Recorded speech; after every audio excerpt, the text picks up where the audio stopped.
Okay, so Dragon Mission. As I was saying before, I think the game is actually perfectly fine if you just want to play PvP with someone. It's great. It's actually amazing.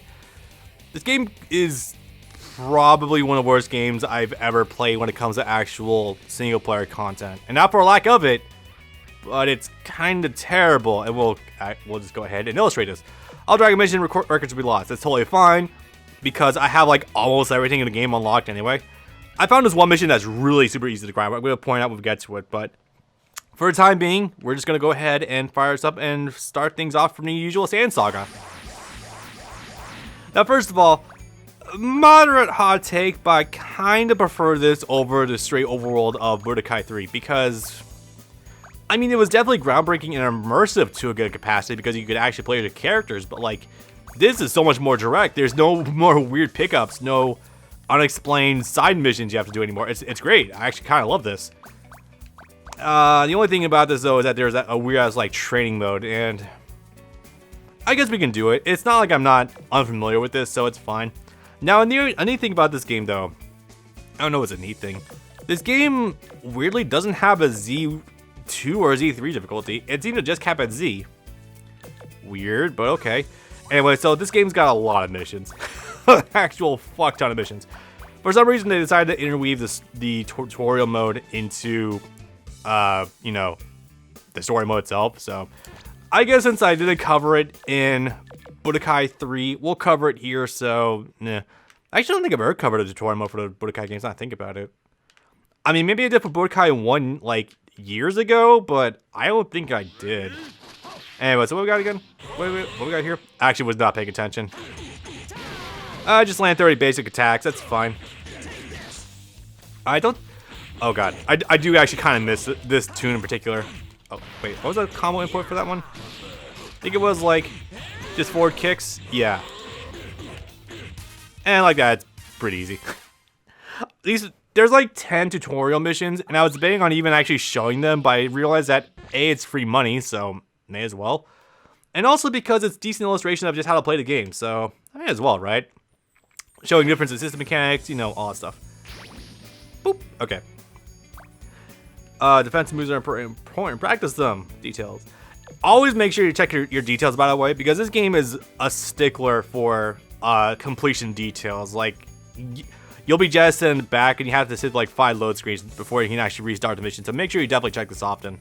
All right, guard, dodge, and teleport 5 times each. Time is 180 seconds. No big deal. I'm only playing on. Okay. So what I'm going to do difficulty for this game is, while you did see me play Z3 with Goku in Budokai 3, well, I mean, first of all, it's not like I have the option to do it here anyway. 2, oh my god, it's a multi-hit. Quick dodge, easy. Oop. By the way, Piccolo used to be fairly top tier. He's actually, according to CS2, I think his username is. Something like that. Apparently Piccolo is like kind of falling down the tier list a little bit. I'm not sure what the exact catalyst for that is, but I'm pretty sure it's because of the fact that a lot of characters have what he's doing. Oh god, there's some straight frame drops there. Come on. I just need to teleport. There we go. And we got to do this. But yeah, apparently Piccolo is falling the tier list a little bit. The weird thing is that I've only ever found one tier list for Infinite World. I'm certain there's been far more done in the past. I'm not sure I can even attack, so I'm not even gonna bother. Yep. Stunned. Not a big fucking deal.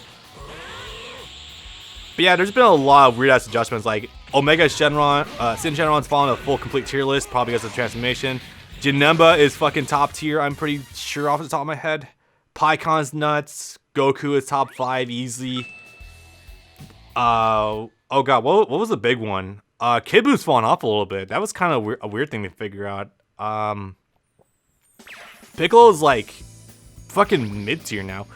I'm recalling this tier list off the top of my head. I found by him on Twitter, but like it's kind of weird how nerfed a lot of characters are. Okay, practice pursuit attacks and blowaway attacks. How do you do this again? Attack your opponent with a blowaway attack and then perform 3 consecutive. Oh yeah, this.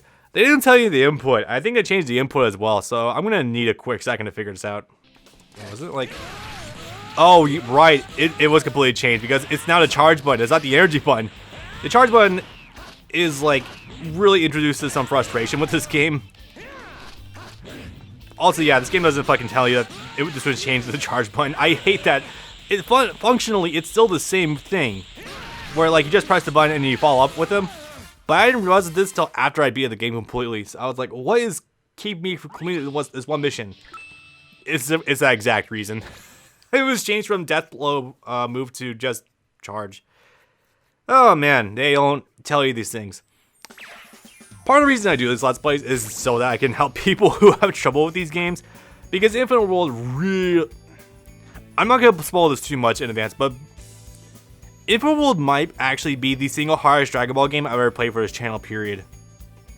Like, I'm not even kidding about that. There was a lot of times where I was contemplating, well, maybe I'll just skip this game, or maybe I'll just do something else, and I'll just skip to, like, I don't know, Raging Blast or Burst Limit. No, I'm fucking doing this game because I fought this fucking game so tooth and nail, and I managed to complete everything on normal or above. I'm pretty sure I did. Okay, I might have done a couple of Krillin missions on easy, but you know what I mean. Anyway, Unblockables, regular throw, attack throw, or charge attack. Attack throw? Oh yeah! I didn't mention that. There's two throws in this game now. Two types of throws.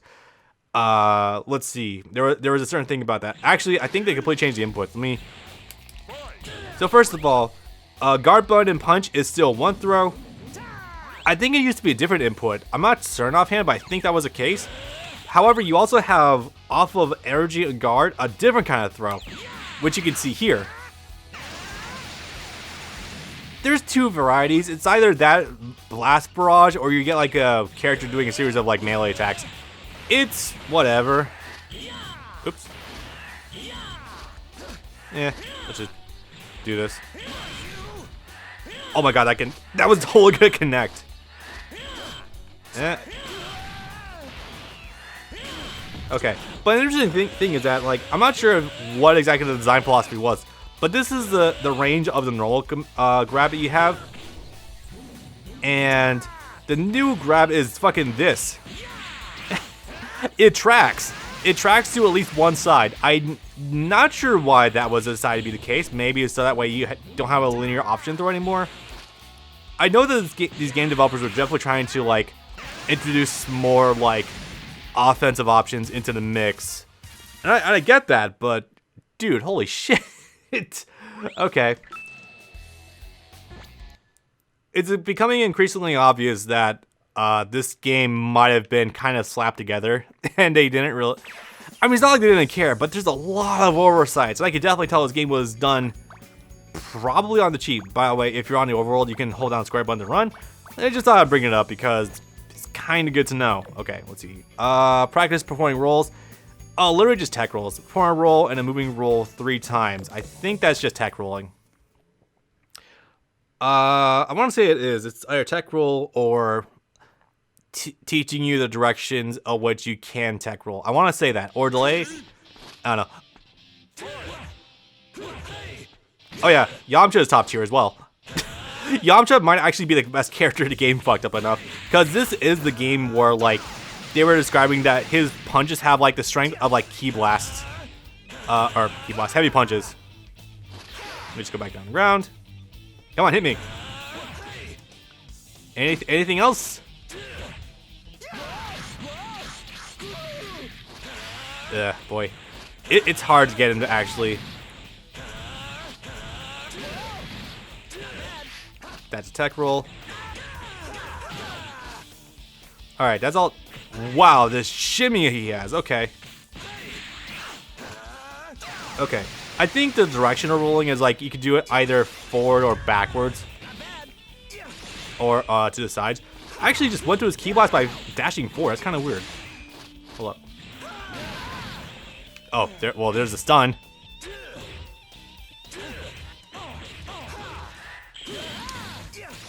You guys catch that? Yamcha just did a charge cancel on normal. I would like to mention that that is not an accident.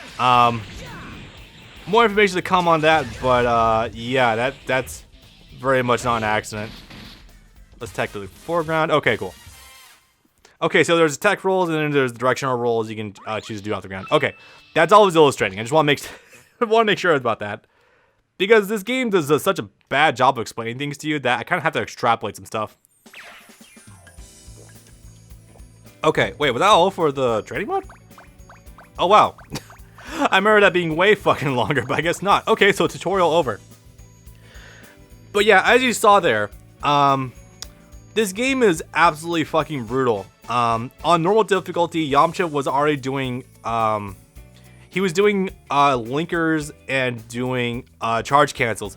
Linkers, if you remember correctly, is doing one button and it gives you enough frame advantage to go into another move. And it's a natural combo, as it's called in Tekken. And charge cancels because, as I've shown before, you know, you do a charge move and you press the guard button really fast and you exit to an island animation, which is guarding, and then you can just cancel to whatever you want.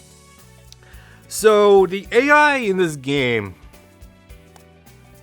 there's really no difference between playing on very easy and Z difficulty. That might sound absolutely fucking baffling, but I'm going to prove that as we go forward. So remember what Yamcha was like on normal difficulty, how he was fairly responsive, nothing really too insane, but he still did his job relatively well. That's going to be a thing as you go forward. That's weird. What's with this mission thing we have? Goku looks like he's running around on foot. And there's a meter?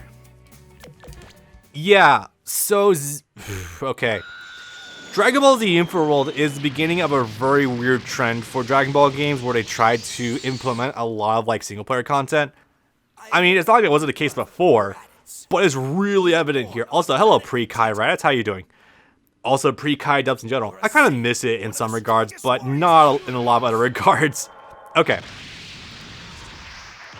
Also, you might notice that you might be familiar with this type of cutscene. The graphics, namely. And I'm outies. Eventually, Piccolo caught up and we're like, hey, we're gonna go after Gohan. Okay. Oh boy. Lot to unpack there. So, if you're familiar, yes, Dragon Ball Heroes does in fact utilize the Dragon Ball Budokai graphics engine. I'm relatively certain that Infinite World's graphics engine for its cutscene is also being used for, wait, did I ever set that thing back? I don't think I did. Hang on. Okay, so yeah, no shit, this game has minigames. Okay, weird. So yeah, there's actually quite a lot of minigames, and honestly, some of them are okay-ish, nothing too offensive, and some of them are, This is not one of the ones. This is kind of, you have these multiple missions that's kind of just on foot and you have to reach a certain goal. The problem is that the goal is hidden behind a lot of goalposts, and that as a result means that you have a lot of work ahead of you if you are not careful. So the basic on-foot sections is kind of simple. You have a double jump with the X buttons, that's pretty good. Circle is dash, which is fairly self-explanatory. There's a charge button somewhere. L1 zooms in, R1 zooms out. Triangle is your dragon ray. Oh, hello. How about that? I've never actually summoned Shenron in this game before. I should probably do that at some point in time. Behind us. Got it. And yes, this whole thing would actually be a lot more relaxing were it not for the fact that you're behind a timer. Oh, it's square to charge up. Okay. The game doesn't explain that part to you. I have to figure it out manually. I'm like, oh, it's a lot easier to do. Okay. Let's see. Got a few of them around here somewhere. So you gotta go ahead and over here. Oops. Yeah, if you accidentally dash and you run out of energy, you are left in a stun well, not a stun state, but you lose like 2 seconds. It's rough, but luckily charging for Goku is kind of fast. I don't think there's variables for like speed of charging, so that's good, but eh. Anyway, jump over here. Got another one. If I sound apathetic towards this, is that I kind of am. Honestly, like, I don't mind the idea of like a free roaming Dragon Ball experience because, like, I mean, I like Legacy of Goku 2 and Goose Fury. I would be casting stones in my very massive glass house if I was doing that. But I could openly, objectively say that there's a lot I could have done to improve this game because, I mean, come on, this is the very first game to implement this kind of shit, so very obvious that there is not a lot they were working with. Well, I mean, I don't know, unless you count Dragon Ball Sagas, which I don't know about you, but no sane human being should count Dragon Ball sagas because that's not great. Jump over here. This is the thing that sucks about this though, is that elevation control is a fucking nightmare. Your characters, if something is just beyond double jump height for them, then you have to get creative with how to get up. It requires some knowledge of the environment you've probably never been in before, and it'll cost you Z ranks. If you care, Z ranks do get you a lot of money, so there is that. But yeah, let's see over here. Oh yeah, some people will start yelling at you if you're taking too long. Go figure. We're making pretty good time though. This isn't. I've done far fucking worse my first time through this, so this is doing pretty good. Oh yeah, by the way, the capsule coins, I think that's what they're called. I have no idea. They get you money, obviously, once you complete the mission. Money is actually really easy to come across and grind for in this game versus Budokai 3, because Budokai 3, really your best option was just to go for advanced tournament and just keep knocking people out of the arena for 50,000 zenny after like maybe a few minutes, which wasn't horrible, but could have been way better. Also, that poppin' though, oh man, it's poppin'. I don't think that's just a symptom of the fact that I'm emulating. I really think it's just that bad. Also, because PS2 game, probably should have held off on this for. And then again, I don't know if I would have won this game on PS3, honestly. There we go. Minute and a half left. Honestly, I could have done way worse. Also, yes, that is far from the last of these. To the best of my knowledge, oh my god, C rank, Jesus Christ. To the best of my knowledge, I think there's maybe like 2 more at least. There's one where you play as Super Saiyan Goku and you have to escape Namek, kind of fun. And one where you play as Imperfect Cell and you're hiding from fucking Piccolo. That's a funny one. Honestly, God, some of this shit's weird, but other times it can be kind of fun. So, I don't know, kind of a mixed bag across the board. And also, if you're wondering, yes, I know I'm talking about the game way too fucking much versus the actual story of the game itself. If you're familiar with Z, then you know it's the story of Z has been accessible as fuck ever since Team 4 started making their content. So it's not as much I can objectively add at this point in time. No, I have not played Dragon Ball Z Kakarot. Yes, I know there is retcons. No, I am not interested in really touching it yet. Maybe eventually for a Platinum Trophy, but I don't know about that. So, here's the thing. On the one hand, this game is really fucking open-ended. Actually, so open-ended. Yeah, no, seriously, it is this open-ended. Senzu Bean, and oh my god, I can stack these. I forgot that. Unlimited power. Okay.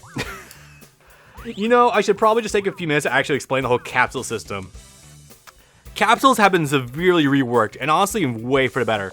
So, for one, transformations are not individual capsules now. They're one capsule that just stacks. In fact, there's a lot of capsules in the game that just stack. For example, like you have different level capsules, and they'll improve shit as you unlock more, so that's really good. There's various effects ones you can get if you go down lower, like, you know, your classic Wuga power, so your reward goes up. Something gives you a heavier stun, viral heart disease is back, you can lower the cost of ki, etc. The whole RPG mechanics of Budokai 3 are completely gone, and some would argue this is a bit of a bad thing, but honestly, it was kind of min-maxing at times to just dump into health and then just like, do you want to hit harder physically, or do you want to actually like play the game better and just lower your ki cost? And then you never touch CPU because obviously why would you do that unless you're trying to make it so you can fight a stronger computer? And at that point you should probably just play against a human being, so you know, details. Fighter's body increases your health, you can go up to 7 bars as usual. Not a lot of things outside of that, honestly. If you're playing a regular character, you're pretty much always going to stick to transform and fighter's body. Like, health is still, you know, quintessential. You want this on everything. Depending, unless you want to give up for like something really weird. I don't know if you would want to though. From there, there's a various mishmash of like different builds you can make. I can show things off as we go forward and show off fun builds, but first and foremost, I'm going to show off transforming into Vegito against Raditz, because Budokai 3 did not let you use fusions outside, or in story mode outside of certain instances. So we're going to have a little bit of fun. Actually, I'm not going to have unlimited power on. I'm going to have fighter's body, essentials of evasion. This is a really fun one. Key use for dodge and teleport reduces 70%.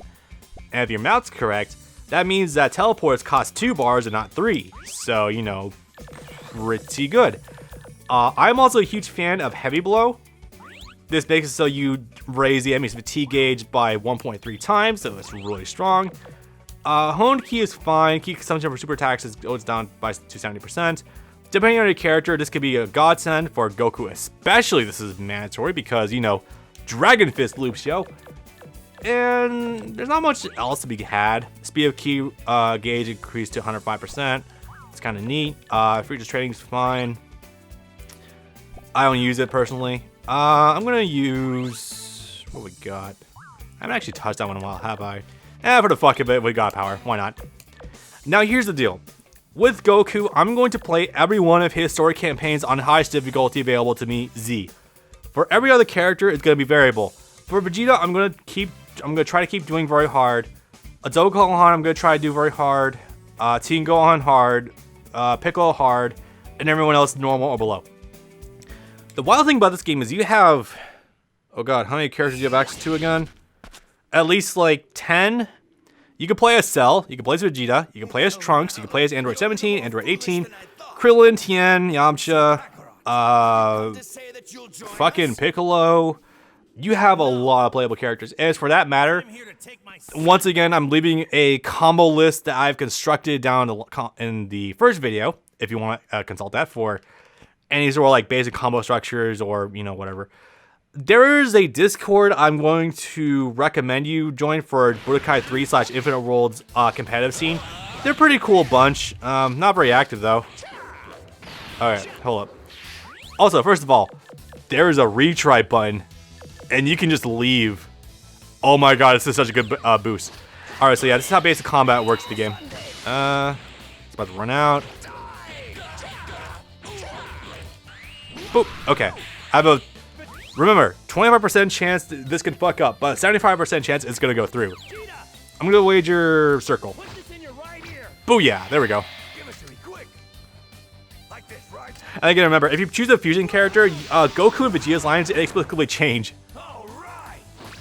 And no blue Goku or blue Vegeta. It's weird, but I miss it. Also, yeah, Fall Kamehameha. Yes, this did happen before Tenkaichi 3. I actually think this was the first introduced in Shin Budokai 1 now I think about it. It's either Shin Budokai 1 or Another Road. I don't remember which one offhand. But yeah, okay, let's actually kind of play. First thing I gotta do is transform though. Oh, okay.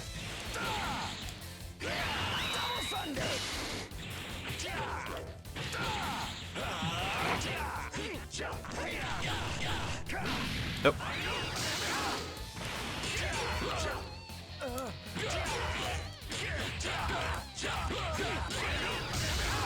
Oof.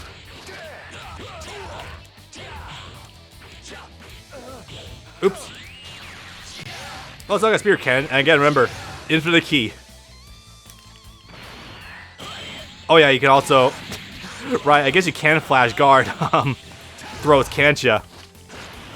You can also flash guard ultimate inputs as well. That was not a reaction. I just got lucky with that input. Okay, cool.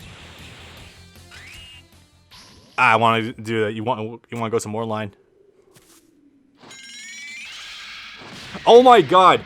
Oh, I'm so familiar with that sound effect now because of fucking Gundam. Jesus Christ, it's like the sound effect for every new type. God damn it. Gundam's been breaking me as a person. Anyway, so yeah, so far there's not any massive retellings, just the usual same old Dragon Ball spiel with Raditz first coming to Earth and trying to get Goku to rejoin the group because they're down to like 3 Saiyans left. And if they can get Goku back on the team, they might have a fighting chance to maybe fight Frieza. But I have doubts about that. Also, wow, there's a major cutoff with... If we can go back to Raditz and Goku, there's like a 10 difference between like their head and their body. Like, did anyone else see that or am I imagining that? Like, their head is kind of just glued to a different colored body. It's weird. Like, maybe it's just a detail difference. And of course, we have long since lost the bullet hole heads inside Raditz and Goku. Oh man. If you're ever to watch Dragon Ball, I highly recommend either the Orange Bricks for the series because it's a good retelling Kai is also good. Don't watch the Nicktoons or Disney versions though, because obviously those heavily censor the fucking series.